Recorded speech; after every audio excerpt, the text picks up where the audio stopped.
पहला नंबर प्रश्न है हमारे स्क्रीन पर कि भारतीय राष्ट्रीय कांग्रेस की स्थापना कब हुई है। तो हम सभी जानते हैं कि भारतीय राष्ट्रीय कांग्रेस की जो स्थापना है यह मुख्य रूप से 28 दिसंबर 1885 कब 28 दिसंबर 1885 को मुंबई में हुई थी। कहाँ हुई थी?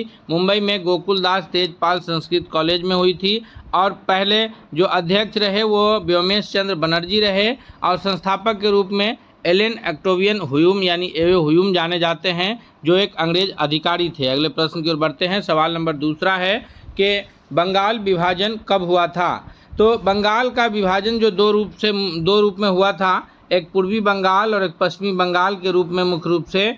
तो पूर्वी बंगाल और पश्चिमी बंगाल के रूप में जो है ये बंगाल विभाजन 1905 ईस्वी में लॉर्ड कर्जन महोदय के द्वारा किया गया था। ऑप्शन सी होगा, याद रखिएगा। अंग्रेज अधिकारी कौन थे? तो लॉर्ड कर्जन थे, जिन्होंने 1905 में बंगाल विभाजन किया। उसके पश्चात जो है जो स्वदेशी आंदोलन पूरे देश में चला था। पश्चिमी बंगाल के साथ बिहार, उड़ीसा, झारखंड राज्य और पश्चिम बंगाल थे, और पूर्वी बंगाल के साथ जो है वर्तमान बांग्लादेश और असम राज्य थे। तो ये याद रखिएगा। अगले प्रश्न की ओर बढ़ते हैं। सवाल है तीसरा कि मुस्लिम लीग की स्थापना कब हुई थी। जी हाँ, इंडियन मुस्लिम लीग या अखिल भारतीय मुस्लिम लीग के नाम से मुस्लिम लीग की स्थापना 1906 ईस्वी में बांग्लादेश की राजधानी जो अभी वर्तमान में ढाका है वहीं मुस्लिम लीग की स्थापना हुई थी, क्योंकि वह सभी उस वक्त अखिल भारतीय का हिस्सा था। तो 1906 में मुस्लिम लीग की स्थापना हुई। कहाँ हुई थी? तो ये हुआ था ढाका में। अगले प्रश्न की ओर बढ़ते हैं। सवाल नंबर चौथा है कि सूरत अधिवेशन में कांग्रेस का विभाजन कब हुआ। तो गुजरात के सूरत में कांग्रेस का अधिवेशन हुआ, जिसमें कांग्रेस जो है दो गुट में बट गए थे, क्योंकि एक नरम दलीय गुट थे जो किदवाई साहब को चाहते थे या फिर चाहते थे कि गोपाल कृष्ण गोखले अध्यक्ष बने। दूसरा गरम दल के लोग थे जो चाहते थे कि जो है ये उसमें से लाल बाल पाल यानी बाल गंगाधर तिलक को चाहते थे अध्यक्ष बनाना, लेकिन उसमें बात नहीं बन पाई थी। तो उसी वजह से जो है कांग्रेस दो गुट में विभक्त हुआ था। यह हुआ था 1907 में। फिर आगे चल के 1916 में कांग्रेस दोनों एक हो गए थे। बाल गंगाधर तिलक की जो है फिर से नरम दलीय लोगों के साथ कांग्रेस में वापसी हुई थी। अगले प्रश्न की ओर बढ़ते हैं। इससे पहले हम आपसे एक बार रिक्वेस्ट करेंगे दोस्तों, हमने इस 50 प्रश्नों के सीट में जो है हम सिर्फ इस प्रकार के प्रश्न लेकर के आए हैं कि कौन सी राष्ट्रीय घटना कब हुई थी, और ये अक्सर बार बार परीक्षाओं में पूछे जाते हैं। तो इसलिए ये आपके इस परीक्षा के लिए बहुत लाभकारी होने वाला है। तो आप इस वीडियो के अंत तक बने रहिए, और अगर आप हमारे चैनल पर नए हैं तो प्लीज़ चैनल को ज़रूर सब्सक्राइब कर लीजिए, साथ ही साथ बेल आइकन को दबाइए ताकि अगला हर अपडेट्स आप तक पहुंचे। और आपको यह वीडियो पसंद आ रहा है तो अपने दोस्तों के बीच भी शेयर कीजिए ताकि सभी लोग इससे फ़ायदा उठा सके। सवाल है कि होम रूल लीग की स्थापना कब हुई थी। तो होम रूल लीग की जो आंदोलन है, घर का शासन, यह एनी बेसेंट और बाल गंगाधर तिलक मिलकर के इस आंदोलन को चला रहे थे। और ये आंदोलन की जो शुरुआत है, पाँचवा का ऑप्शन बी, 1916 में इसकी शुरुआत हुई थी होम रूल लीग आंदोलन की। इसमें मुख्य रूप से जो नाम आता है वो एनी बेसेंट और बाल गंगाधर तिलक का। अगला प्रश्न है कि लखनऊ पैक्ट किस वर्ष हुआ था। तो लखनऊ समझौता जो है यह कांग्रेस और मुस्लिम लीग के बीच एक समझौता हुआ था, एक अधिवेशन हुआ था जो संयुक्त अधिवेशन के रूप में जाना गया। और कांग्रेस के जो नरम दल गरम दल थे वो भी इसमें एक साथ हुए थे। तो यह जो समझौता हुआ था लखनऊ में हुआ था, इसलिए इसको लखनऊ समझौता या लखनऊ पैक्ट के नाम से जानते हैं। और यह हुआ है 1916 में। इसका भी ऑप्शन बी, छठा नंबर प्रश्न का सबसे सही उत्तर के रूप में आंसर जाना जाएगा। नेक्स्ट है कि अगला प्रश्न है कि 7वां चंपारण सत्याग्रह कब हुआ। तो चंपारण सत्याग्रह हम सभी जानते हैं कि महात्मा गांधी जी का जो है भारत में यह पहला सफलतम सत्याग्रह था। या ये कहिए कि 1915 में जब गांधी जी भारत लौटे तो उसके बाद जो पहला सत्याग्रह शुरू हुआ तो वह बिहार के चंपारण की धरती से हुआ था। और यह सत्याग्रह किसके विरुद्ध हुआ था? तो तिनकठिया प्रथा के विरुद्ध था। यानी जो है चंपारण के किसानों को 1 बीघा 20 कट्ठे में से 3 कट्ठा में जबरन नील की खेती करनी पड़ती थी। इसलिए जो है जो चंपारण के किसान थे उनमें से एक जो राजकुमार शुक्ल है वो पहुँचे थे, गांधी जी से मिल जाकर कहे, और गांधी जी जब 1917 में आए तो फिर यहाँ सत्याग्रह शुरू किया, और ये सबसे पहला सत्याग्रह था 1917 में, चंपारण सत्याग्रह, और यह गांधी जी का भी पहला सत्याग्रह था जो तिनकठिया प्रथा के विरुद्ध था। अगले प्रश्न की ओर बढ़ते हैं। नेक्स्ट क्वेश्चन है हमारे स्क्रीन पर कि रॉलेट एक्ट कब पास हुआ था। तो रॉलेट एक्ट जो है नो वकील, नो अपील, नो दलील, यानी किसी को भी शक के आधार पर गिरफ्तार किया जा सकता था, उस पर मुकदमा चलाया जा सकता था। यह जो कानून बना था यह 1919 ईस्वी में बना था। ऑप्शन सी इसका सबसे करेक्ट आंसर है। अगर दोस्तों आप हमसे पहले उत्तर कर पा रहे हैं तो आप भी कमेंट करके बताइए, क्योंकि इस सेट के सभी प्रश्न जो है वो सन ईस्वी से ही है, और ये सारे जो संकलित किए गए हैं वो एनसीईआरटी किताबों से लिए गए हैं, इसलिए आपको इसमें एक भी प्रश्न जो है का आंसर आपको गलत होने का चांस नहीं है। सारे उत्तर जो है हम आपको सही बताएंगे, और इसलिए आपसे रिक्वेस्ट भी है कि आप अगर नए हैं तो ज़रूर सब्सक्राइब कर लीजिए। प्रश्न है कि जलियांवाला बाग हत्याकांड कब हुआ था। तो जलियांवाला बाग हत्याकांड जो है यह पंजाब के अमृतसर जिले में जलियांवाला बाग में हुआ, जो कि रॉलेट एक्ट के विरुद्ध जो है रॉलेट एक्ट के तहत गिरफ्तार किया गया था डॉक्टर सैफुद्दीन किचलू और डॉक्टर सत्यपाल को, और उन्हीं और एक शांतिपूर्ण सभा चल रही थी कि इनको जो गिरफ्तार किया गया है इन्हें फिर कैसे बचाया जाए, और ये सभा चल रही थी जलियांवाला बाग में, जिसको जनरल ओ डायर की सेना ने जो है उस निहत्थे लोगों पर गोलियां चलवा दी थी। यह घटना है 1919 की। ऑप्शन बी करेक्ट आंसर है। और इसी जलियांवाला बाग हत्याकांड के विरुद्ध जो है शुरू हुआ था, वह हुआ था असहयोग आंदोलन की शुरुआत हुई थी। तो याद रखिएगा, क्योंकि हम इसी प्रकार क्रम से सजाते हुए लाए हैं ताकि ऊपर से आने वाले जो एक भी प्रश्न हैं वो सीरियलिंग चल रहे हैं आपके, जो 1947 तक आएंगे, और एक भी प्रश्न इससे आपके नहीं छूटेंगे। सवाल है कि असहयोग आंदोलन कब शुरू हुआ। तो हम आपको पहले ही कहे हैं कि जलियांवाला बाग हत्याकांड के विरुद्ध जो है पूरे देश में असहयोग आंदोलन शुरू हुआ था। जलियांवाला बाग हत्याकांड से क्षुब्ध होकर के महात्मा गांधी ने जो है केसरे हिंद की उपाधि लौटा दी थी, और रविंद्रनाथ टैगोर ने जो है सर नाइटहुड की उपाधि लौटा दी, और पूरे देश में जो है असहयोग आंदोलन की शुरुआत हुआ। ऑप्शन बी यहाँ करेक्ट आंसर है कि 1920 में असहयोग आंदोलन की शुरुआत पूरे देश में हुई थी।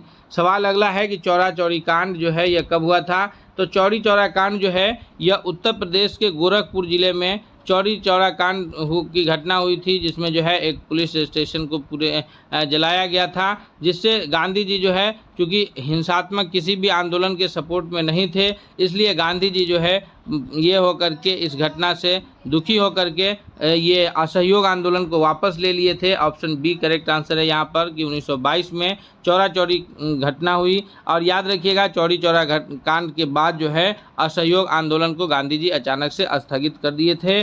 तो इससे फिर जो है कांग्रेस के जो उदारवादी लोग थे, जैसे चित्तरंजन दास थे, मोतीलाल नेहरू थे, ये लोग गांधी जी से नाराज हो गए थे, और फिर ये लोग कांग्रेस से अलग होकर एक अपना नया दल बनाए थे। आइए अगले प्रश्नों में उसको देखते हैं। अगला प्रश्न है कि स्वराज पार्टी की स्थापना कब हुई थी। तो स्वराज पार्टी की स्थापना इसलिए हुई थी क्योंकि ये जो लोग थे मोतीलाल नेहरू और चित्तरंजन दास, ये गांधी जी के इस कदम से काफ़ी नाराज थे कि गांधी जी ने जो है असहयोग आंदोलन को अचानक से क्यों रोक दिया। तो गांधी जी चूँकि हिंसात्मक किसी भी प्रकार के आंदोलन में विश्वास नहीं रखते थे, इसलिए गांधी जी ने जो है स्वराज पार्टी चौरी चौरा कांड के बाद जो है असहयोग आंदोलन को स्थगित कर दिए थे। तो इसी से ये लोग नाराज होकर के 1 जनवरी 1923 को स्वराज पार्टी की स्थापना किए थे, जिसमें मुख्य रूप से चित्तरंजन दास और मोतीलाल नेहरू शामिल थे। अगले प्रश्न की ओर बढ़ते हैं। सवाल है कि काकोरी कांड किस वर्ष हुआ। तो काकोरी कांड जो है ये चलती हुई ट्रेन को रोक करके काकोरी स्टेशन पे, फिर वहाँ से अंग्रेज़ों के जो अंग्रेज़ यहाँ से ये सामान ले जा रहे थे उसको लूटा गया था, जिसमें जो है राम प्रसाद बिस्मिल अशफाकुल्ला खान का नाम आता है, और इसमें इन लोगों को जो है फांसी की सज़ा दी गई थी। तो यह जो घटना हुई है काकोरी कांड की घटना, यह 1925 की घटना है, यानी ऑप्शन बी यहाँ पर सबसे करेक्ट आंसर है। नेक्स्ट प्रश्न है हमारे स्क्रीन पर कि साइमन कमीशन भारत कब आया। जी हाँ, साइमन कमीशन का जो भारत आगमन है यह कब है। साइमन कमीशन भारत आया था, साइमन कमीशन गो बैक के नारे लगे थे, क्योंकि साइमन कमीशन में एक भी सदस्य जो थे वो भारतीय नहीं थे। यह आया था 1928 में। ऑप्शन यहाँ सी सबसे करेक्ट आंसर है कि यह मुंबई में 1928 में पहुंचा था। नेक्स्ट प्रश्न है कि लाला लाजपत राय की मृत्यु कब हुई। तो लाला लाजपत राय की मृत्यु जो है यह साइमन कमीशन के विरुद्ध जो आंदोलन चल रहे थे, साइमन कमीशन गो बैक, उसी में जो अंग्रेज पुलिस के लाठीचार्ज की वजह से जो है इनकी मृत्यु हो गई थी। और इनका एक बहुत अहम कथन था कि हम पर बरसाया गया एक एक लाठी जो है यह अंग्रेज़ों के ताबूत की कील साबित होगी, और यहाँ पर अंग्रेज़ों की सत्ता के ताबूत की कील जो है वो सच में साबित हुई। 1928 में इनकी मृत्यु हो गई थी। साइमन कमीशन के विरुद्ध जो आंदोलन चल रहा था उसमें इनको लाठी से इस प्रकार से प्रहार किया गया था कि उसी चोट से जो है इनकी मृत्यु हो गई थी 17 नवंबर 1928। एग्जैक्ट डेट याद रखिएगा, 17 नवंबर 1928 को। अगले प्रश्न की ओर बढ़ते हैं। सवाल है कि नेहरू रिपोर्ट की प्रस्तुत कब की गई। तो नेहरू रिपोर्ट जो है, सबसे पहले ये जानिए कि कौन प्रस्तुत किए थे।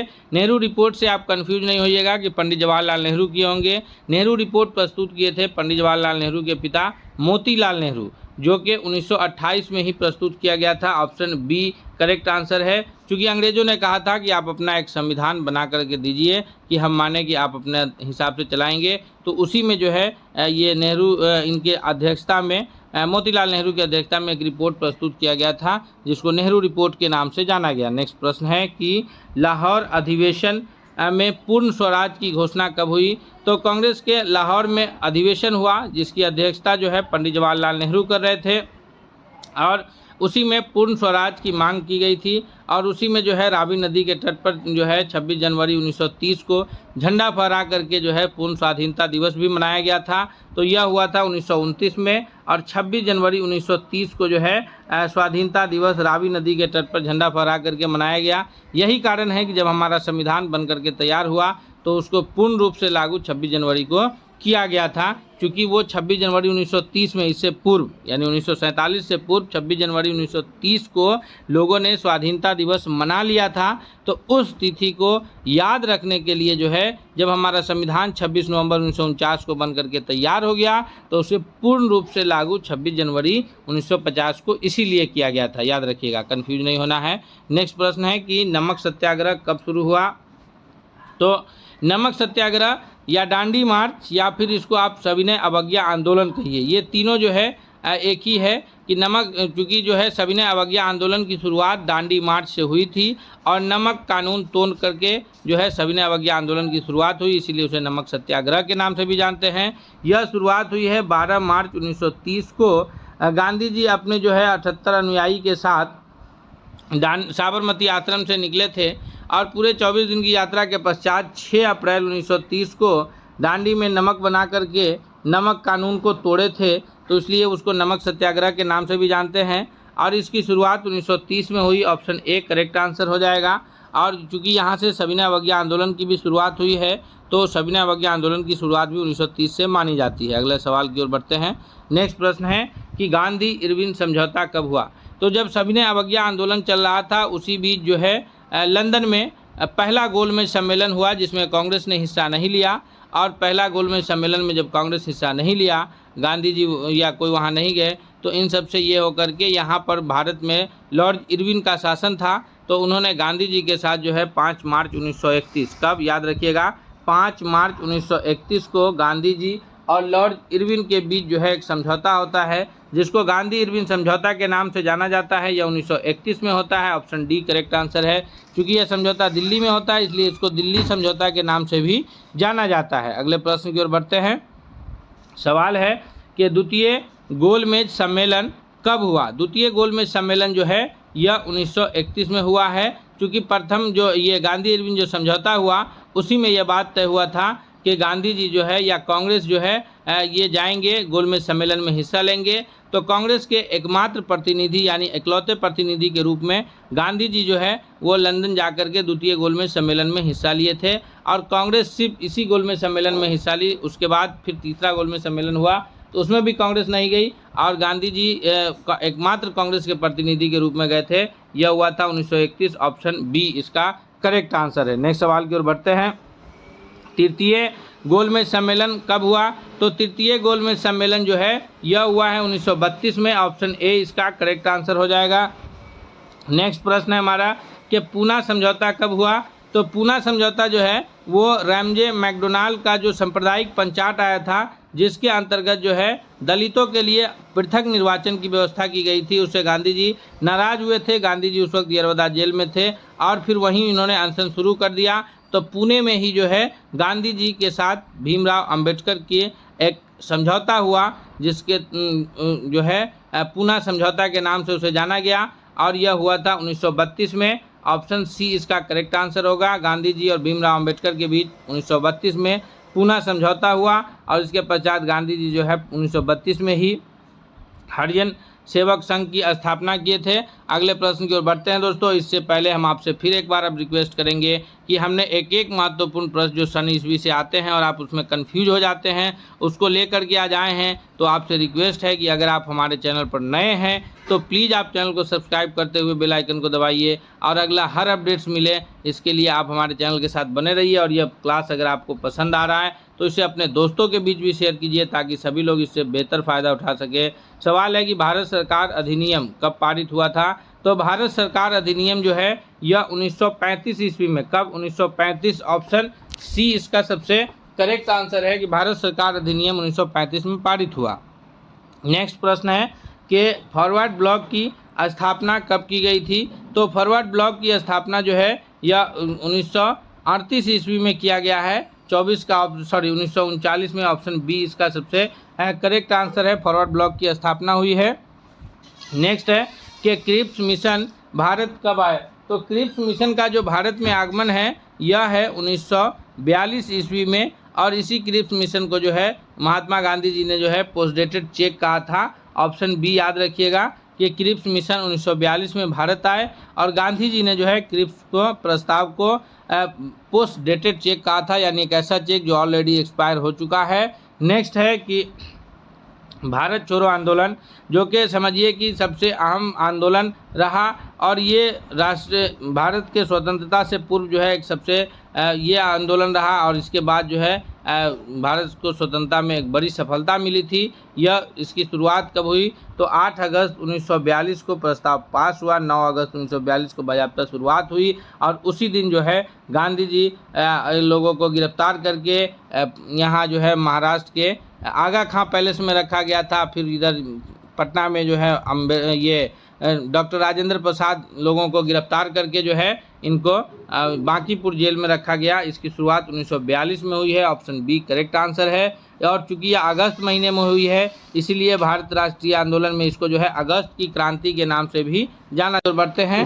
नेक्स्ट सवाल है हमारे स्क्रीन पर कि आज़ाद हिंद फौज की स्थापना कब हुई, या आज़ाद हिंद फौज का गठन कब हुआ? तो आज़ाद हिंद फौज की जो स्थापना है 27वां नंबर प्रश्न के लिए यह है 1942 ईस्वी में। ऑप्शन ए इसका करेक्ट आंसर हो जाएगा। नेक्स्ट प्रश्न है कि कैबिनेट मिशन कब भारत आया था? तो कैबिनेट मिशन का जो आगमन है भारत में यह है 1946 में। ऑप्शन बी यहाँ करेक्ट आंसर है। कैबिनेट मिशन 1946 में भारत आया, और ये जो है भारत को द्विराष्ट्र सिद्धांत को ये करने के रूप में जाना जाता है। नेक्स्ट क्वेश्चन है हमारे स्क्रीन पर कि प्लासी का युद्ध, अब चूँकि जो है यह अंग्रेज़ों को अगर इंडिया में स्थापित होने की बात है तो ये सबसे अहम युद्ध रहा शुरुआती दिनों में। प्लासी का युद्ध यह जो है 1757 ईस्वी में हुआ था। ऑप्शन ए करेक्ट आंसर है। रॉबर्ट क्लाइव अंग्रेजी सेना का नेतृत्व कर रहे थे, और सिराजुद्दौला बंगाल के नवाब सिराजुद्दौला के बीच युद्ध हुआ था पलासी में, और यह युद्ध में जो है अंग्रेजी सेना की विजय रही, क्योंकि पलासी के ये जो सिराजुद्दौला के जो मुख्य सेनापति थे मीर जाफ़र, वो अंग्रेज़ों से मिल गया था, और मीर जाफ़र अंग्रेज़ों से मिला, इस कारण जो है इसकी सेनाएं हार गई थी। यह कालकोटसी की घटना के पश्चात जो है पलासी का युद्ध हुआ था। नेक्स्ट सवाल है कि बक्सर का युद्ध, तो बक्सर का युद्ध जो है यह बिहार के बक्सर ज़िले में 1764 ईस्वी में हुआ। ऑप्शन ए करेक्ट आंसर है, जिसमें बंगाल के नवाब मीर कासिम और अवध, जो अभी आधुनिक लखनऊ का एरिया है, अवध के नवाब जो है शुजाउद्दौला, और फिर जो है मोहम्मद शाह के बीच जो है शाह आलम द्वितीय, तीनों के बीच, तीनों की संयुक्त सेना, शाह आलम द्वितीय जो कि मुग़ल बादशाह शाह आलम द्वितीय है, और बंगाल का नवाब मीर कासिम है, और अवध का नवाब शुजाउद्दौला है। इन तीनों की सेनाएं संयुक्त रूप से अंग्रेज की सेना के विरुद्ध लड़ी, और अंग्रेजी सेना का नेतृत्व हेक्टर मुनरो कर रहे थे, और इसमें इन तीनों की सेनाएं हार गई थी। फिर 1765 में जो है ये एक संधि हुआ, जिसको इलाहाबाद की संधि के नाम से जाना गया। नेक्स्ट प्रश्न की ओर बढ़ते हैं। सवाल है कि रेगुलेटिंग एक्ट किस वक्त पारित हुआ? तो रेगुलेटिंग एक्ट जो है यह 1773 ईस्वी में पारित हुआ था। ऑप्शन बी करेक्ट आंसर है। यह रेगुलेटिंग एक्ट कब पारित हुआ? 1773 ईस्वी में। नेक्स्ट प्रश्न है कि अंग्रेजों और मराठाओं के बीच तीसरा एंगल मराठा युद्ध कब हुआ था? तो एंगल मराठा युद्ध जो है यह 1818 ईस्वी में हुआ है। ऑप्शन ए इसका करेक्ट आंसर है 32वां नंबर प्रश्न का। नेक्स्ट क्वेश्चन है कि पानीपत की तीसरी लड़ाई कब हुई? अकबर और हिमू के बीच जो ये लड़ाई हुई है यह मुख्य रूप से कब हुई है? 33वां नंबर प्रश्न का ऑप्शन सी करेक्ट आंसर होगा। अकबर और हिमू के बीच नहीं हुई है। ये प्रश्न जो है ये द्वितीय युद्ध जो है पानीपत की वह अकबर और हिमू के बीच हुई थी। पानीपत की जो तीसरी युद्ध है ये 1761 ईस्वी में हुई है। ऑप्शन सी यहाँ करेक्ट आंसर है। नेक्स्ट है कि विधवा पुनर्विवाह अधिनियम यह कब पारित हुआ था? विधवा पुनर्विवाह अधिनियम और सती प्रथा पर रोक, ये दो अहम समाज सुधार के ये में है। तो लॉर्ड विलियम बेंटिक के द्वारा जो है ये विधवा पुनर्विवाह अधिनियम जो है पारित हुआ था। इसका सही उत्तर जो है 34वां नंबर प्रश्न का बी है कि यह 1856 ईस्वी में विधवा पुनर्विवाह अधिनियम पारित हुआ। नेक्स्ट प्रश्न है कि अंग्रेजों ने सती प्रथा पर कब प्रतिबंधित लगाया? तो सती प्रथा पर प्रतिबंध जो है यह 1829 ईस्वी में लगाया गया था, जो कि समाज सुधार के संबंध में एक अहम ये रहा है। ऑप्शन यहाँ सी इसका 35वां का सबसे सही जवाब ऑप्शन सी है कि 1829 में हुआ है। दोस्तों हम एक एक महत्वपूर्ण प्रश्नों को कवर कर रहे हैं और इन 50 प्रश्नों के सेट में हम यकीन करते हैं कि आपसे एक भी प्रश्न इससे रिलेटेड आएगा तो नहीं छूटेगा। और अक्सर इससे 5, 7, 10 प्रश्न हर एक परीक्षाओं में पूछे ही जाते हैं, जो आप कंफ्यूज रहते हैं। तो ऐसे ही प्रश्नों को हम लेकर के आए हैं, इसलिए आपसे रिक्वेस्ट है कि अगर आप हमारे चैनल पर नए हैं तो ज़रूर सब्सक्राइब कीजिए और आप अगर दोस्तों के बीच इस वीडियो का लिंक शेयर कीजिए ताकि सभी लोग इससे फ़ायदा उठा सके। सवाल है 36वां है कि मैसूर का चौथा युद्ध कब हुआ था? तो इस प्रश्न का जो सही उत्तर होगा 36 का कि मैसूर का जो चौथा युद्ध हुआ है जिसमें जो है ये हार गए और इसके बाद जो है उनकी मृत्यु हो गई थी। ऑप्शन बी करेक्ट आंसर होगा। ये टीपू सुल्तान और अंग्रेज़ों के बीच जो है मैसूर का युद्ध हुआ था, चौथा युद्ध। नेक्स्ट प्रश्न है कि अकबर ने दीन इलाही की शुरुआत किस वर्ष की थी? तो अकबर ने जो है दीन इलाही नामक एक नए धर्म को विकसित किया जिसका मुख्य काम था कि जो है हिंदू मुस्लिम एकता को बनाना और सभी को जो है एक ऐसे धर्म प्रदान करना जिसको सभी धर्म के लोग मान सके। हालांकि अकबर का जो यह दीन इलाही था इसको केवल एक लोग माने थे, वह थे बिरबल। तो इसकी शुरुआत जो है 1582 ईस्वी में अकबर के द्वारा किया गया था। ऑप्शन सी करेक्ट आंसर है इसका। अगले प्रश्न की ओर बढ़ते हैं। 37वां के बाद 38वां नंबर प्रश्न है कि औरंगजेब की मृत्यु कब हुई थी? तो औरंगजेब की मृत्यु जो है यह 1707 ईस्वी में हुआ। ऑप्शन बी करेक्ट आंसर है। और इसी के पश्चात समझिए तो मुगल साम्राज्य पतन की ओर चली गई। औरंगजेब के बाद जो है औरंगजेब तक मुगल शासन थोड़ा सा ठीक ठाक रहा, उसके पश्चात जो है 1707 में उसकी मृत्यु के बाद मुगल शासन अपने पतन की ओर चली गई। नेक्स्ट प्रश्न है कि पिट्स इंडिया एक्ट 39वां नंबर प्रश्न है कि पिट्स इंडिया एक्ट की कब पारित हुआ? तो इसका सही जवाब है कि यह 1784 ईस्वी में पिट्स इंडिया एक्ट पारित हुआ था। ऑप्शन बी इसका करेक्ट आंसर है। नेक्स्ट है कि टीपू सुल्तान की मृत्यु कब हुई? तो चौथे एंगल मैसूर युद्ध में जो है अंग्रेजों और मैसूर के बीच जो है चौथा युद्ध हुआ, उसमें टीपू सुल्तान की मृत्यु हो गई थी। यह है ऑप्शन सी 1799 ईस्वी में। नेक्स्ट क्वेश्चन है कि अस्थाई बंदोबस्त, ज़मीन के लिए जो अस्थाई बंदोबस्त और रैयतवाड़ी और महलवाड़ी ये 3 प्रकार की व्यवस्थाएं लगाई गई थी अंग्रेज़ों के द्वारा, उसमें से अस्थाई बंदोबस्त इसकी शुरुआत जो है यह 1793 ईस्वी में हुआ है। ऑप्शन बी करेक्ट आंसर है कि अस्थाई बंदोबस्त की शुरुआत कब हुई? 1793 में। नेक्स्ट क्वेश्चन है कि अंग्रेज़ों द्वारा झांसी को हड़पने का प्रयास कब किया गया था?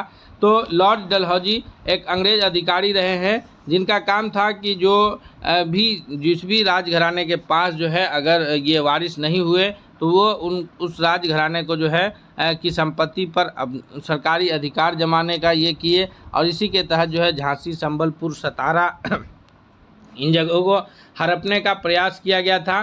तो यहाँ 42 का ऑप्शन बी है कि 1853 में जो है झांसी को हड़पने का प्रयास किया गया था और वहाँ से रानी लक्ष्मीबाई जो है 1857 के विद्रोह में एक ज़बरदस्त नेतृत्व की हैं। नेक्स्ट क्वेश्चन है कि बहादुर शाह जफर जिसको बहादुर शाह द्वितीय के नाम से भी जाना जाता है, बहादुर शाह जफर को रंगून निर्वासित किस वर्ष किया गया था?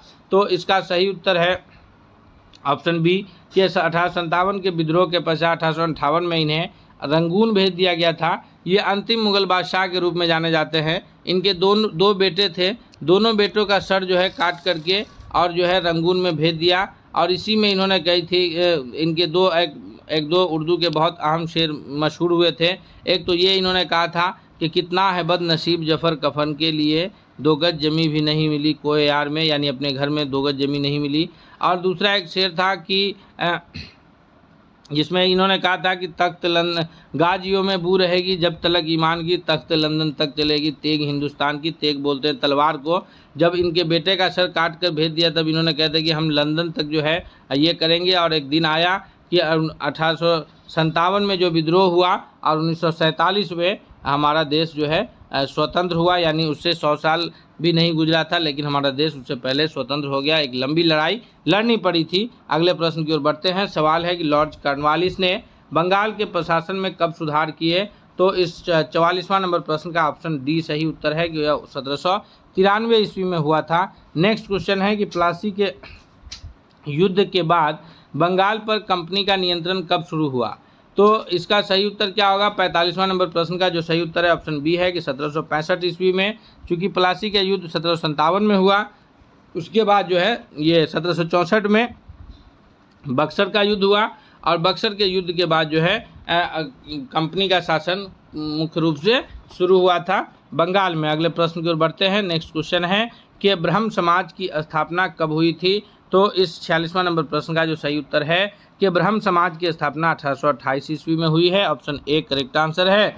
नेक्स्ट है कि महाराणा प्रताप ने हल्दी घाटी का युद्ध कब लड़ा? तो महाराणा प्रताप ने हल्दी घाटी का युद्ध जो है ये 1576 ईस्वी में लड़ा है। ऑप्शन ए यहाँ करेक्ट आंसर है। नेक्स्ट सवाल है कि स्वदेशी आंदोलन किस वर्ष शुरू हुआ? तो स्वदेशी आंदोलन जो है इसकी शुरुआत 1905 में बंगाल विभाजन के पश्चात हुआ, तो ये ऑप्शन सी यहाँ करेक्ट आंसर है। नेक्स्ट है कि बंगाल में पहला कांग्रेस अधिवेशन कब हुआ? तो बंगाल में जो पहला कांग्रेस अधिवेशन है यह 1885 के बाद दूसरा जो अधिवेशन हुआ है कांग्रेस का वह बंगाल में ही हुआ है, यानी 1886 ऑप्शन ए हो जाएगा। और इसकी अध्यक्षता जो है वह ओल्ड ग्रैंडमैन ऑफ इंडिया के नाम से जो जाने जाते हैं दादा भाई नौरोजी। तो दादा भाई नौरोजी ने बंगाल कांग्रेस अधिवेशन की अध्यक्षता की थी। क्योंकि बंगाल का पहला अधिवेशन पूछा जा रहा है जो 1886 ईस्वी में, और यह कांग्रेस का दूसरा अधिवेशन था और इसकी अध्यक्षता दादा भाई नौरोजी किए थे। नेक्स्ट सवाल है कि लॉर्ड डलहौजी ने डॉक्ट्रिन ऑफ लैप्स यानी जो हड़प की नीति है यह लागू कब किया? तो ये लागू किया था 1854 ईस्वी में। ऑप्शन सी करेक्ट आंसर है। दोस्तों हम 50 महत्वपूर्ण प्रश्नों को अभी इसमें कवर किए हैं जो आपके परीक्षा की दृष्टि से बहुत लाभकारी है। इसलिए आपसे रिक्वेस्ट है कि अगर आप हमारे चैनल पर नए हैं तो प्लीज़ चैनल को आकर के सब्सक्राइब कीजिए और आप बेल आइकन को दबाइए। मिलते हैं हम अगले सेट के साथ, तब तक के लिए बहुत बहुत धन्यवाद। एक कोशिका से बना होता है, यानी वैसा जीव कौन सा है जिसका शरीर जो है एक कोशिका का बना है? कोशिका हम सभी जानते हैं कि शरीर की जो जंतु है या पादप है उसकी सबसे छोटी संरचनात्मक एवं क्रियात्मक इकाई है। यानी कोशिका का काम शरीर को संरचनात्मक ढंग से ये प्रदान करना भी है और क्रिया को अंजाम देना भी है। जैसे हम लोग भोजन करते हैं, भोजन का पाचन होता है, फिर जो है उसका जो है अवशोषण होता है, निष्कासन होता है, ये सारा काम कोशिका के द्वारा ही होता है। और शरीर को जो संरचना प्रदान करता है यह भी काम कोशिका का है। तो यह एक कोशिका वाला पूछा जा रहा है जीव। तो अमीबा एक ऐसा जीव है जो केवल एक कोशिकीय जीव है, यानी उसके शरीर का निर्माण एक कोशिका से हुआ है। उसी एक कोशिका की मदद से वह अमीबा अपना भोजन ग्रहण करता है, उसी एक कोशिका से वह भोजन का पाचन करता है, फिर उसी से वह प्रजनन करता है और उसी से जो है वह पचे हुए भोजन के बचा अवशिष्ट जो है वो बाहर निकालता है। यह सारा काम अमीबा केवल एक कोशिका से करता है। बाकी जो मनुष्य है या अन्य जंतु है अमीबा और पैरामीशियम को छोड़ करके वो सभी बहुकोशिकीय जीव के अंतर्गत आते हैं। अगले सवाल की ओर बढ़ते हम। नेक्स्ट सवाल है कि कोशिका की सबसे बाहरी झिल्ली को क्या कहते हैं? दोस्तों कोशिका जो है वो सबसे बाहरी जो झिल्ली होता है उसको कोशिका झिल्ली या प्लाज्मा मेम्ब्रेन के नाम से जानते हैं। ऑप्शन सी करेक्ट आंसर हो जाएगा दूसरा नंबर प्रश्न का। उसके अंदर जो है माइटोकॉन्ड्रिया, राइबोसोम, लाइसोसोम और बीच में जो है कोशिका का केंद्रक होता है और फिर ये केंद्रक झिल्ली से बना होता है। और इस कोशिका झिल्ली के अंदर जो है जो एक द्रव होता है जिसको जो है कोशिका द्रव के नाम से जानते हैं। तो ये कोशिका का सबसे बाहरी झिल्ली कोशिका झिल्ली के नाम से जाना जाता है। वहीं पादप कोशिका जो होता है उसमें कोशिका झिल्ली के बाहर भी एक आवरण होता है जिसको कोशिका भित्ति के नाम से जानते हैं। किसके नाम से जानते हैं? कोशिका भित्ति के नाम से, जो कि केवल पादप कोशिका यानी पेड़ पौधे की कोशिका में पाए जाते हैं, बाकी जंतु में कोशिका झिल्ली पाया जाता है। पादप कोशिका में कोशिका भित्ति इसलिए पाया जाता है क्योंकि उसको कठोरता प्रदान करने के लिए वो जरूरी होता है। और कोशिका भित्ति जो है वो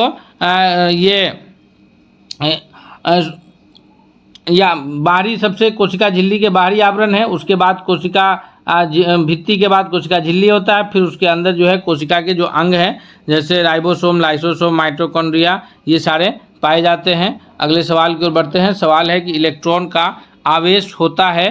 तो दोस्तों इलेक्ट्रॉन जो है, इलेक्ट्रॉन, प्रोटॉन और न्यूट्रॉन, किसी भी परमाणु के ये तीन मौलिक कण हैं। कौन कौन है?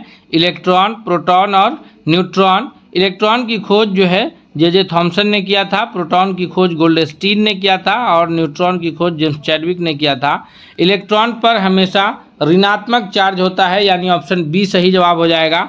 वहीं प्रोटॉन पर जो है वो धनात्मक चार्ज होता है। प्रोटॉन पर धनात्मक चार्ज होता है और शून्य यानी कोई चार्ज नहीं वह न्यूट्रॉन पर होता है।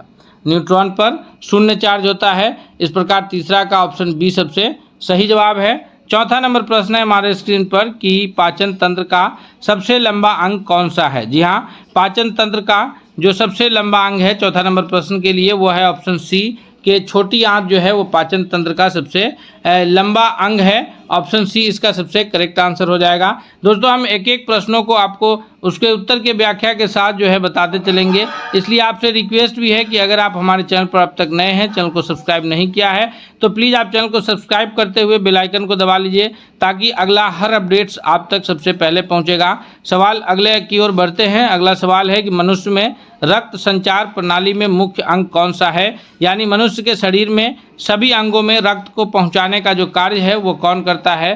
तो रक्त पर जो संचार का काम है वो काम होता है हृदय का यानी हार्ट का, जो कि 4 कोष्ठीय होता है। मनुष्य का हार्ट 2 अलिंद और 2 निलय जो है, एक बायां अलिंद बायां निलय और फिर दायां अलिंद दायां निलय रक्त ये मनुष्य के रक्त ये में हृदय में पाए जाते हैं, जो कि रक्त परिसंचरण का मुख्य केंद्र है। यहाँ से जो है सारे रक्त को पंप किया जाता है जो शरीर के अन्य हिस्सों में पहुँचते हैं। फेफड़ा जो है इसका काम है कि नाक द्वारा लिए गए वायु से ऑक्सीजन को शोषित करके फिर रक्त में मिला करके ऑक्सी हीमोग्लोबिन बना देता है।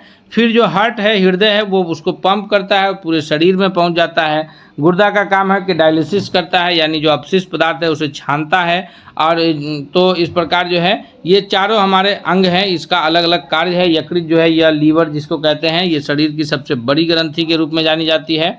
अगले प्रश्न की ओर बढ़ते हैं। सवाल है कि गति का एसआई मात्रक क्या है? गति जो है कि एसआई मात्रक होगा, गति की परिभाषा जब हम लोग पढ़ते हैं तो उसमें गति बराबर क्या आता है? दूरी बटा समय। गति का क्या होता है कि दूरी बटा समय यानी प्रति इकाई समय में तय की गई दूरी को गति के नाम से जानते हैं, दूरी बटा समय। तो दूरी का एसआई मात्रक मीटर में मापते हैं और समय को सेकेंड में मापते हैं। अर्थात दोस्तों जो गति का एसआई मात्रक हो जाएगा वह हो जाएगा मीटर प्रति सेकेंड। ऑप्शन बी इसका सबसे करेक्ट आंसर के रूप में उत्तर जाना जाएगा। ऑप्शन बी सबसे सही जवाब हो जाएगा। नेक्स्ट प्रश्न की ओर बढ़ते हैं। सवाल है कि न्यूटन का जो द्वितीय गति नियम है वह किससे संबंधित है? जी हाँ दोस्तों, न्यूटन का जो सेकेंड लॉ ऑफ मोशन है वह संबंधित है F is equal to mass into acceleration से, यानी द्रव्य ये बल बराबर जो है द्रव्यमान गुणित त्वरण से संबंधित है।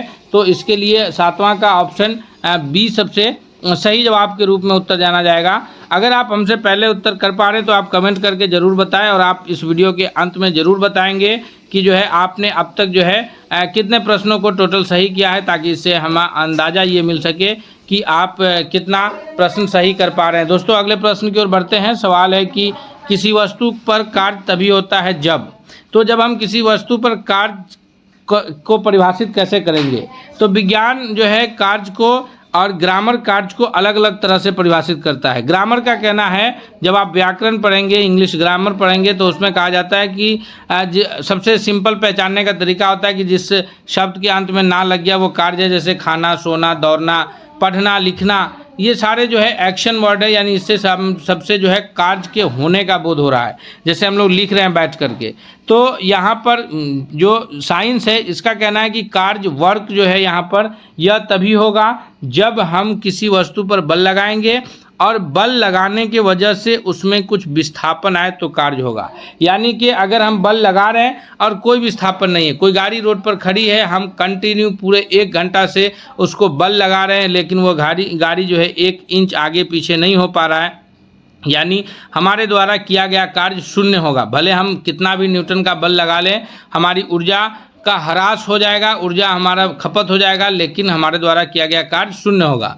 हम बोझ लेकर के सर पे रख करके खड़े हैं, चाहे हम कितने देर भी खड़े रहें, उससे हमारे ऊर्जा का कितना भी ह्रास हो जाए, लेकिन हमारे द्वारा किया गया कार्य क्या होगा, शून्य होगा। तो कार्य विज्ञान में तभी परिभाषित होता है कि जब हम किसी वस्तु पर बल लगाते हैं और बल लगाने से उसमें कुछ विस्थापन आता है, यानी कुछ चेंजिंग आता है, तो वह कार्य कहलाता है। अगले प्रश्न की ओर बढ़ते हैं कि ऊर्जा का एसआई मात्रक क्या है। तो ऊर्जा का जो एसआई मात्रक है वह जूल है। ऊर्जा का एसआई मात्रक क्या है, जूल है। ऑप्शन बी करेक्ट आंसर है।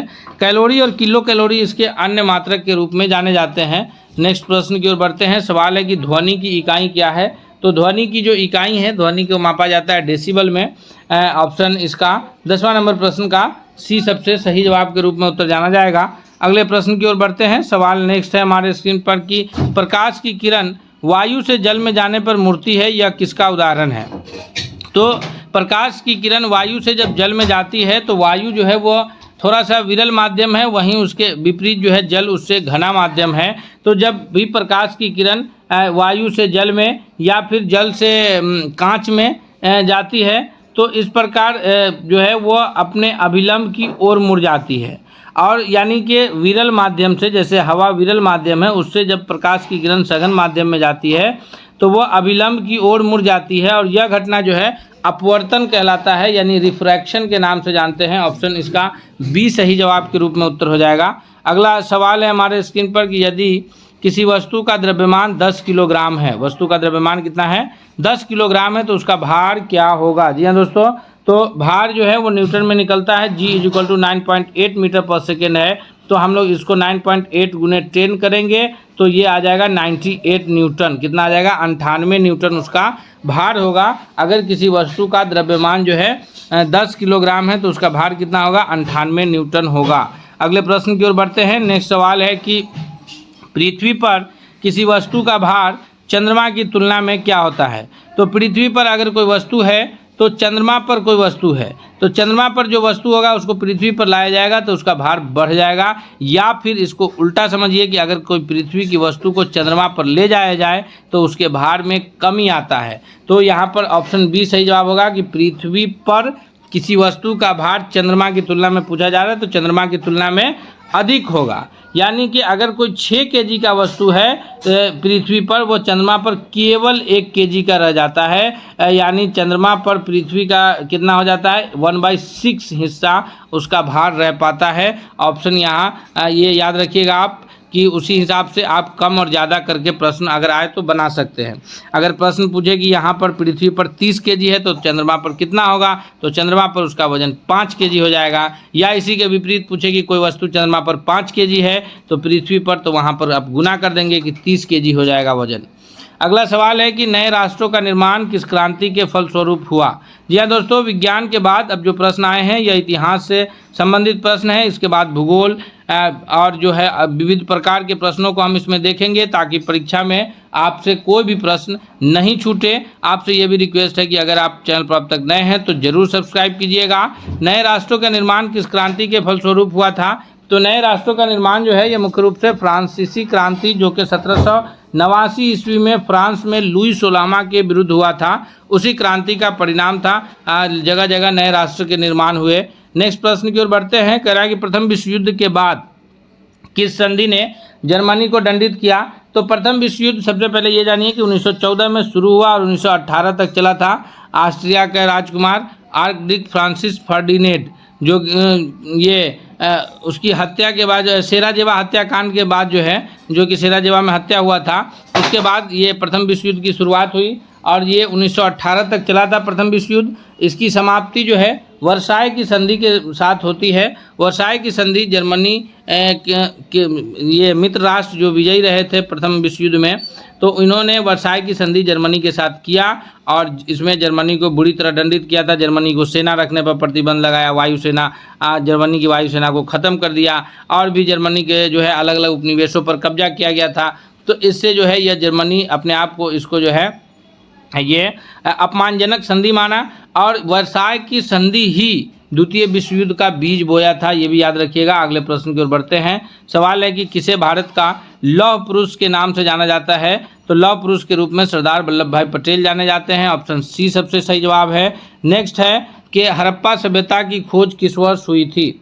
हड़प्पा और मोहनजोदड़ो जो सभ्यता है, जो कि सिंधु और उसकी सहायक नदी के आसपास बसी हुई सभ्यता है, जिसकी खोज 1921 में दयाराम सहनी के द्वारा किया गया था और उस वक्त जो है रेलवे का काम चल रहा था और इसके मेन जो ये जाने जाते हैं हड़प्पा सभ्यता के, वो अलेक्जेंडर कनिंघम जाने जाते हैं। अगले प्रश्न की ओर बढ़ते हैं। नेक्स्ट सवाल है कि स्नानागार जो हड़प्पा के जो स्थलों से विशाल स्नानागार की प्राप्ति हुई है, यानी विशाल स्नानागार मिले हैं, यह किस स्थल से मिला है? विशाल स्नानागार जो मिला है यह मोहनजोदड़ो से मिला है, यानी इसका ऑप्शन सी सबसे करेक्ट आंसर है। मोहनजोदड़ो जिसका अर्थ होता है मृतकों का टीला। मोहनजोदड़ो का अर्थ क्या होता है? मृतकों का टीला। वहीं कालीबंगन जिसका अर्थ जो है काले रंग की चूड़ी है। लोथल जो है यह गुजरात में स्थित था।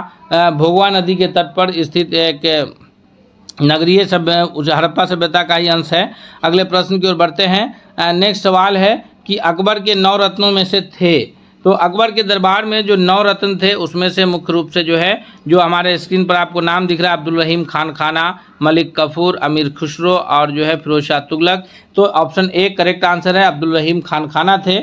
मलिक कफूर जो है यह गुजरात विजय के पश्चात जो है ये अलाउद्दीन खिलजी जो है इसको लाए थे वहाँ से बंदी बना करके। तो अलाउद्दीन खिलजी के दरबार में उसका मुख्य सेनापति हुआ। जब अलाउद्दीन खिलजी दिल्ली सल्तनत का सुल्तान हुआ तो मलिक कफूर जो है उसका मुख्य सेनापति रहा। अमीर खुसरो कवि रहे हैं और फिरोज शाह तुगलक जो है यह तुगलक वंश के शासक हुए हैं। तो ये तीनों जो है अकबर के दरबार के 9 रत्न नहीं है। अकबर के दरबार में अब्दुल रहीम खान खाना थे, उसके बाद जो है ये बीरबल थे, फिर जो है राजा टोडरमल, ये सारे लोग जो है उनके दरबार में ये रहे हैं। अगले प्रश्न की ओर बढ़ते हैं। नेक्स्ट सवाल है हमारे स्क्रीन पर कि विजयनगर साम्राज्य की स्थापना किसने किया था? तो विजयनगर साम्राज्य की जो स्थापना है इसका श्रेय जाता है ये हरिहर और बुक्का को। ये 2 भाई थे जिन्होंने विजयनगर साम्राज्य की स्थापना किए हैं, यानी 20वां नंबर प्रश्न का ऑप्शन ए सबसे सही जवाब है। अगला है कि सुभाष चंद्र बोस ने आज़ाद हिंद फौज कहाँ स्थापित किया? सुभाष चंद्र बोस के द्वारा जो है आज़ाद हिंद फौज की जो स्थापना की गई है यह भारत से बाहर सिंगापुर में किया गया था, यानी ऑप्शन इसका डी 21वां नंबर प्रश्न का ऑप्शन डी सबसे सही जवाब के रूप में उत्तर जाना जाएगा। अगला सवाल है हमारे स्क्रीन पर कि सौर मंडल में सबसे छोटा ग्रह कौन सा है? तो सौर मंडल में अगर ग्रहों की बात की जाए तो ये सूर्य के सबसे निकट भी है और सबसे छोटा ग्रह भी है, जिसको बुध ग्रह के नाम से जानते हैं। सौर मंडल का सबसे छोटा ग्रह बुध ग्रह है और सबसे अगर बड़ा ग्रह की बात किया जाए तो वह बृहस्पति ग्रह है। अब अगर बात की जाए पृथ्वी की, तो पृथ्वी जो है आकार के हिसाब से 5वां बड़ा ग्रह है। कौन सा बड़ा ग्रह है? 5वां बड़ा ग्रह है। और अगर पृथ्वी सूर्य के निकट की बात की जाए तो बुध और शुक्र के बाद पृथ्वी की स्थिति 3रे नंबर पर है सूर्य से करीब में।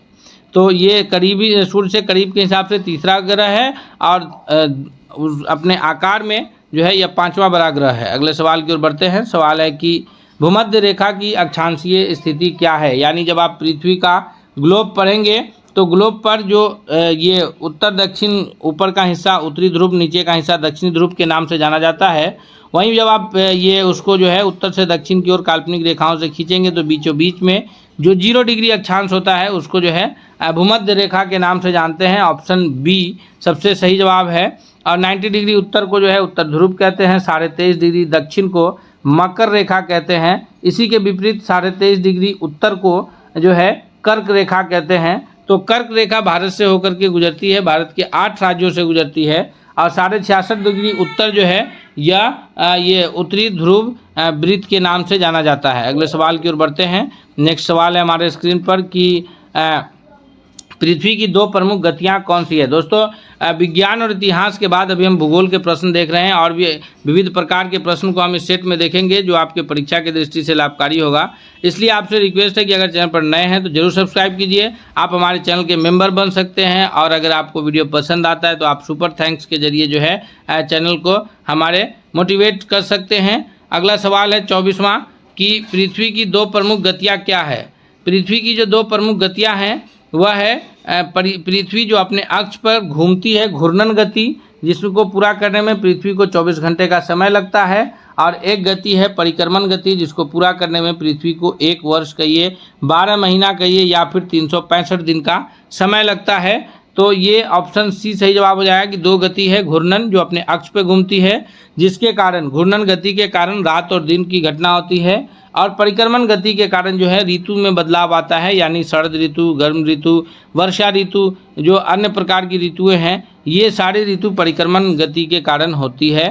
नेक्स्ट सवाल है कि पृथ्वी की परिक्रमा से क्या होता है। तो पृथ्वी की परिक्रमा से अभी हम आपको बताए हैं कि ऋतु में परिवर्तन होता है, मौसम में चेंजिंग आता है। ऑप्शन बी सबसे सही जवाब हो जाएगा। अगला सवाल है कि पृथ्वी सूर्य के चारों ओर किस दिशा में घूमती है। तो पृथ्वी जो सूर्य के चारों ओर चक्कर काटती है यह मुख्य रूप से ये पूरब से पश्चिम की ओर या पश्चिम से पूरब की ओर, आप इसमें कंफ्यूज नहीं होंगे, यह हमेशा जो है पश्चिम से पूरब की ओर चक्कर काटती है। ऑप्शन सी इसका सबसे करेक्ट आंसर है। नेक्स्ट सवाल है कि उत्तरी गोलार्ध में 21 जून को क्या होता है। तो भारत की जो स्थिति है यह पूर्ण रूप से उत्तरी गोलार्ध में है, बल्कि जो विश्व का अधिकांश देश है ऑस्ट्रेलिया और ये दक्षिण अमेरिका और कुछ दक्षिण अफ्रीका का हिस्सा छोड़ करके, तो लगभग जो है 80% विश्व जो है वो उत्तरी गोलार्ध में ही स्थित है।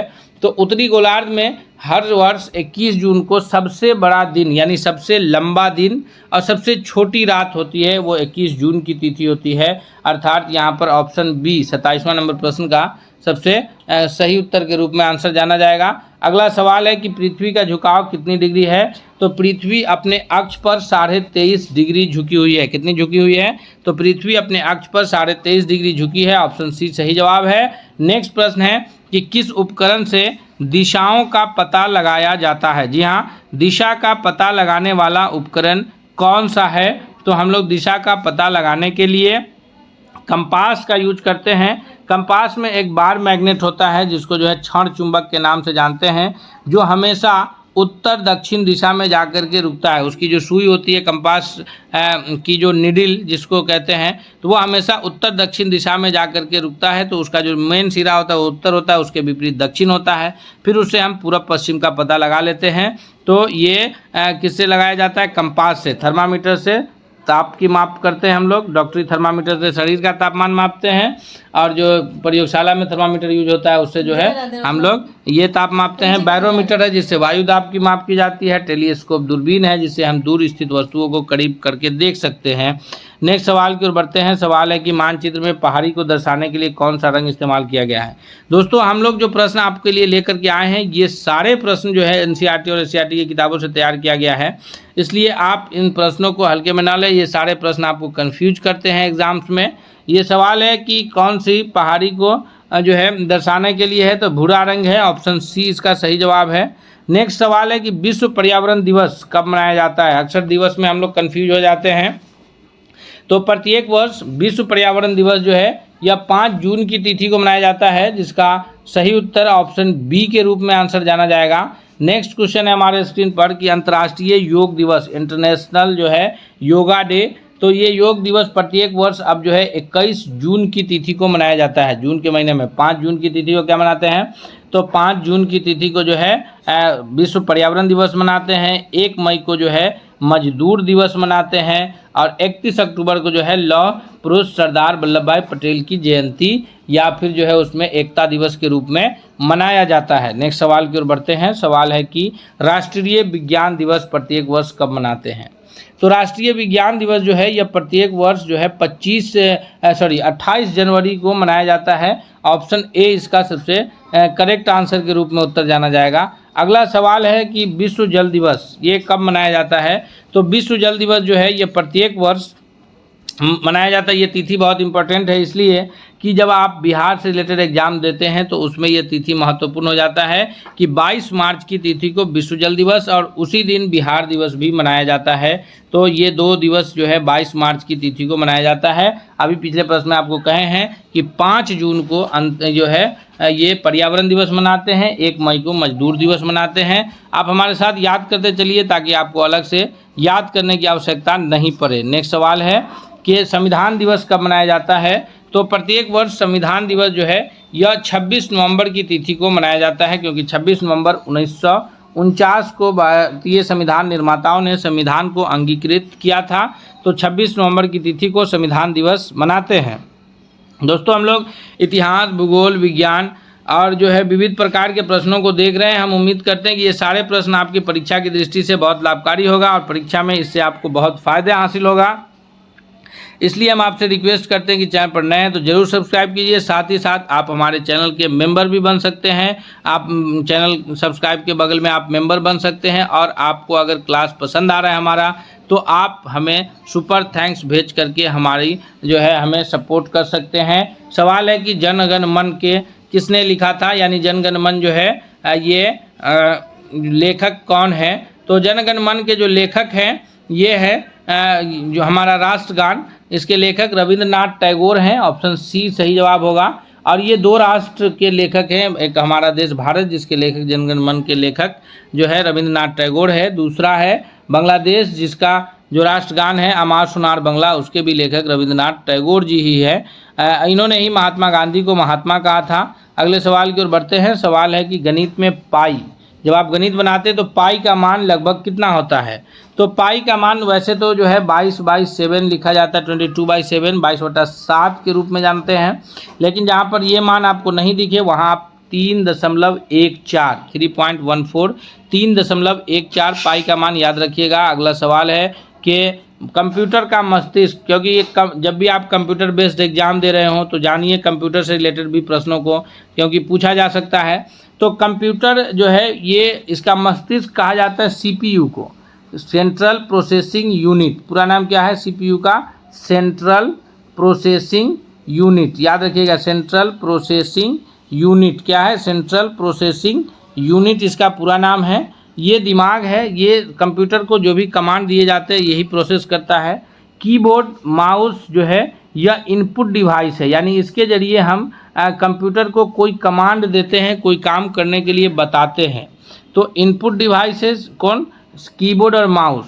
और मॉनिटर जो है यह आउटपुट डिवाइस है, ये भी पूछा जाता है। तो इनपुट डिवाइस कौन है? कीबोर्ड माउस है। आउटपुट डिवाइस कौन है? मॉनिटर है, प्रिंटर है, ये सारा आउटपुट डिवाइस है। CPU जो है वो कंप्यूटर का दिमाग है। कंप्यूटर की खोज जो है वो चार्ल्स बैबेज ने किया था, जिसको कंप्यूटर का पिता कहा जाता है। किनको? चार्ल्स बैबेज को। किनको कहा जाता है? चार्ल्स बैबेज को। अगले प्रश्न की ओर बढ़ते हैं। सवाल है कि भारत का पहला कृत्रिम उपग्रह पूछा जा रहा है। तो भारत चूँकि पहला उपग्रह है यहाँ पर, तो कृत्रिम उपग्रह जो है वो आर्यभट्ट है। ऑप्शन बी इसका सबसे करेक्ट आंसर के रूप में उत्तर जाना जाएगा। अगला सवाल है कि चंद्रयान 3 जो है मिशन में लैंडर का नाम क्या था, यानी किस लैंडर से चंद्रयान 3 मिशन को भेजा गया था? तो चंद्रयान 3 के लैंडर का नाम विक्रम था और यह चंद्रमा के साउथ पोल पर 23 अगस्त 2023 को सफल लैंडिंग किया, जिसके उपलक्ष्य में प्रत्येक वर्ष 23 अगस्त की तिथि को जो है राष्ट्रीय अंतरिक्ष दिवस के रूप में मनाया जाता है। अब हम लोग जो है इस सेट के 40 प्रश्नों को कवर कर चुके हैं। दोस्तों, हम उम्मीद करते हैं कि ये सारे प्रश्न आपके परीक्षा के दृष्टि से बहुत लाभकारी साबित होने वाला है। इसलिए आपसे फिर एक बार हम चलते चलते रिक्वेस्ट करते हैं कि अगर चैनल पर नए हैं तो ज़रूर सब्सक्राइब कीजिए। साथ ही साथ आप सब्सक्राइबर के बगल के बटन से आप हमारे चैनल के मेंबर बन सकते हैं ज्वाइन करके। और जो है अगर आपको यह क्लास पसंद आया है तो आप हमें जो है सुपर थैंक्स भेज करके हमें आप सपोर्ट कर सकते हैं। हम मिलते हैं अगले सेट के साथ, तब तक के लिए बहुत बहुत धन्यवाद।